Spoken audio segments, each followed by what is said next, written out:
தேசிய முற்போக்கு திராவிட கழகத்தைச் சேர்ந்த பிரேமலதா அவர்களுடைய பேச்சை கேட்கலாம். தமிழகத்தில் இப்ப இருக்கிற கட்சிகள்ல எந்த ஒரு கட்சியிலிருந்தும் பிரியாம மக்களை நம்பி துவங்கப்பட்ட ஒரே கட்சி தங்களுடையதுதான் சொல்றாங்க. கேட்போம். கேப்டனை பொறுத்த வரைக்கும் எல்லா பகுதியிலுமே எதிர்நீச்சல் போட்டே வாழ்க்கையில ஜெயிச்சவர்.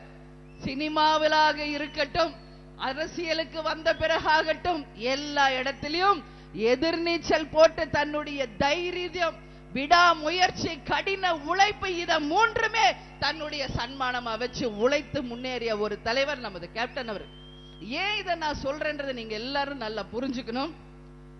இன்னைக்கு எல்லா சேனல்லையும் நீங்க பாருங்க, அதிமுகவுக்கு ஒரு கூட்டணி இருக்கு. கூட்டணி இருக்கா இல்லையான்னு இன்னும் தெரியல. டிஎம்கே ஒரு கட்சி, அவங்க கூட காங்கிரஸ் சேர்ந்திருக்காங்க.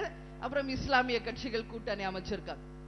இன்றொரு தேசிய முற்போக்கு திராவிட கழகமும் மக்கள் நல கூட்டணியும் இணைந்து இன்றைக்கு கேப்டன் அணி என்று ஒட்டுமொத்த மக்களாலும் இன்னைக்கு ஏற்றுக்கொள்ளப்பட்டு பட்டி தொட்டி எல்லாம் பழவப்பட்டு இன்னைக்கு இந்த இரண்டு கூட்டணிகளுக்குமே சிம்ம சொப்பனமாக விளங்கி கொண்டிருப்பது நமது கூட்டணி. இந்த கூட்டணியை இன்னைக்கு எல்லா சேனல், மேகசின், பேப்பர்ஸ்ல பாருங்க. அதிமுகவை விட்டுட்டாங்க. திமுகவை பத்தி பேசுறதுக்கே ஆள் கிடையாது. ஆனா எல்லாருமே ஒன்னு திட்டி பேசினாலும் வாழ்த்தி பேசினாலும் தேமுதிக மக்கள் நல கூட்டணிய பத்தி தான் தினந்தோறும் விவாதங்களும் தினந்தோறும் பேச்சுக்களும்.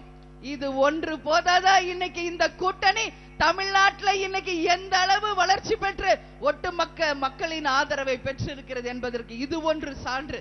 கேப்டன் அடிக்கடி சொல்வார், திட்ட திட்ட திண்டுக்கல், வைய வைய வைரக்கல் அப்படின்னு சொல்வார். அதனால நீங்க இந்த கூட்டணியை திட்ட திட்ட திட்ட இது மக்கள் மனசுல ஆழமா பதிந்து கொண்டே போகும்.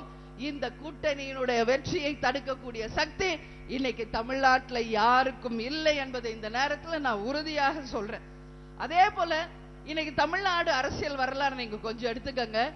எல்லா கட்சியும் புதிய நீதி கட்சி பெரியார் கட்சிக்கு அப்புறம் அறிஞர் அண்ணா அங்கிருந்து பிரிந்து வந்து திமுக, அதாவது திராவிட முன்னேற்ற கழகம் என்று ஒரு கட்சி ஆரம்பிச்சார்.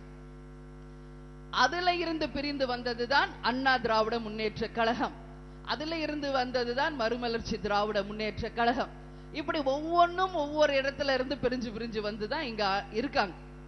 ஆனால் தேசிய முற்போக்கு திராவிட கழகத்தின் வரலாறை நீங்க பாத்தீங்கன்னா சுயம்பு லிங்கமாக எந்த கட்சியிலும் இருந்து பிரிந்து வராமல் தனியாக மக்கள் துணையோட மட்டுமே ஆரம்பிக்கப்பட்டு இந்த 10 ஆண்டு காலத்துல தமிழ்நாட்டின் தவிர்க்க முடியாத சக்தியாக வளர்ந்திருப்பது தேசிய முற்போக்கு திராவிட கழகம்.